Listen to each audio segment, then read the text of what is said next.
my name is Monica. I work as a registered nurse in a small, privately owned elderly care home in southern Sweden. And for the whole of 2018, we have been doing a larger quality improvement work there. And it was all based on actually some system problems that showed in a lot of deviations. Of course, a lot of deviations is good. And we want people to write the deviations about the problems and the weaknesses we have in our businesses. We want transparency. So how to find this balance between a lot of deviations and how to effectively handle them. So this quality improvement work, of course, we make Ishikawa diagrams, SWOT analysis, and so on and so on. You can come and look at the poster later if you're interested.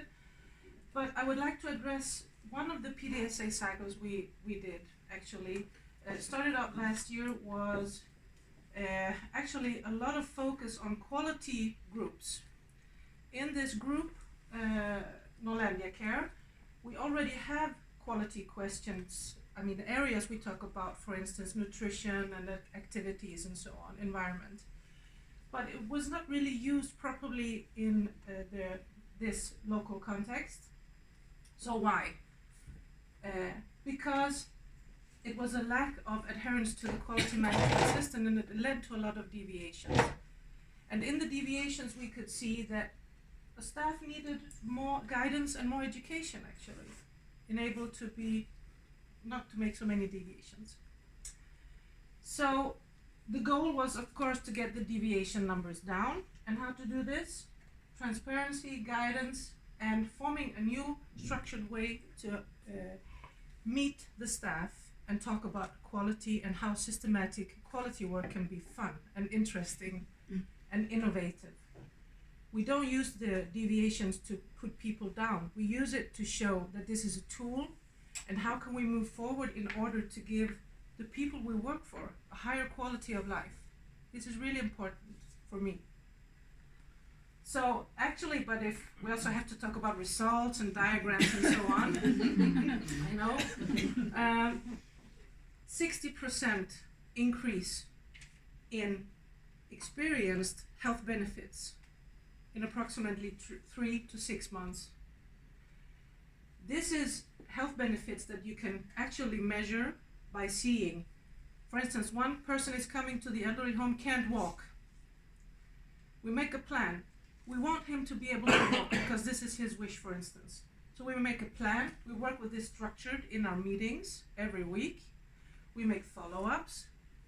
And then we can measure after maybe 1 month, he's walking.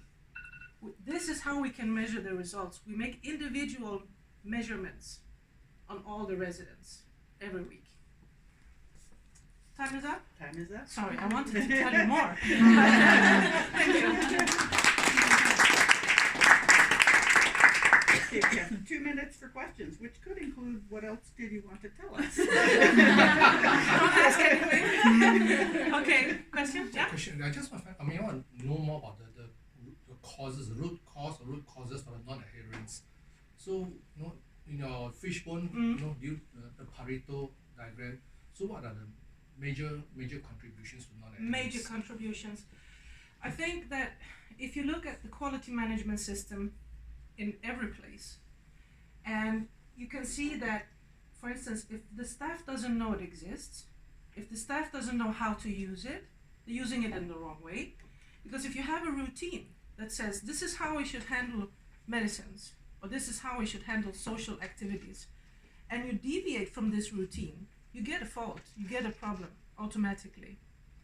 So this is what I learned really quickly, that if you don't follow the routines and the policies and the values that this workplace has set for you, then you will get in troubles either way, and a lot of deviations will. So if you follow, and also, for instance, a lot of steps is following, of course, but unstructured quality work is also one of the main causes. And another one, lacking knowledge about the documentation systems. Nobody is teaching the new ones in the right way. So you need also a better maybe coaching mentors program. So, and the last one, unclear routines and lacking communication. Because the communication ways in every workplace is like the base of how information goes around from about the patient to whom and when do I tell it and where do I write it and what do I say. So the information gaps are also a big contributor to the problems. Yeah? Thank you, Monica. This is a multi-intervention study, actually quite complex. If you and your staff would like to pull out of the big basket the most important lesson learned, what would that be? It is that we need to focus on quality, and what does quality mean in the local context? What are the core values, but what are the workplace's values also?